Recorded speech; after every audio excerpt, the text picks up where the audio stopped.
রাস্তার ধারে সেলুনে বসে চুল কাটাচ্ছেন মোদি, বসে আছেন রিকশা চালকের সিটে। প্রথম দেখায় এমন ভ্যাপাচেকা খেতে পারেন যে কেউই। ভারতের প্রধানমন্ত্রী নরেন্দ্র মোদীর মতো প্রায় একই রকম দেখতে এই ব্যক্তির নাম রশিদ আহমেদ। পেশায় একজন অটোরিকশা চালক তিনি। স্ত্রী, সন্তান এবং নাতি নাতনিদের নিয়ে দিল্লির 2 রুমের একটি বাড়িতে বসবাস তার। প্রতিবেশীরা সবাই ভালোবেসে আমাদের মোদি বলে ডাকেন তাকে।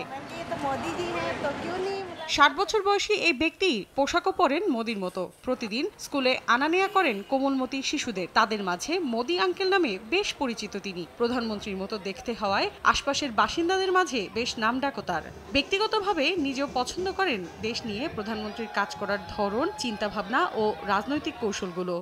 वो तो सबकी सुनेंगे, अच्छा की भी सुनेंगे, बुरे की भी सुनेंगे। तो नीचे वाले को कुछ ऐसे लोग आगे बीच में ही पार्टी में किसी में भी धर्म को बांटते हैं।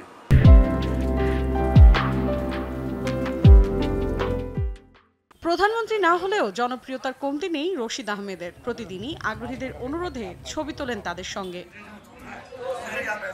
নরেন্দ্র মোদীর মতো অবিকল চেহারার অধিকারী শুধু রশিদ নয়, 68 বছর বয়সী জগদীশ ভাটিয়াও রয়েছেন সে দলে। পেশায় তিনি একজন আবাসন ব্যবসায়ী। কোনো রকম অর্থ নেওয়া ছাড়াই বিজেপির র্যালিতে অংশগ্রহণ করেন এই ব্যক্তি। মোদীর মতো চেহারার অধিকারী হওয়ায় বিষয়টি সামাজিক দায়িত্ব বলে মনে করেন তিনি।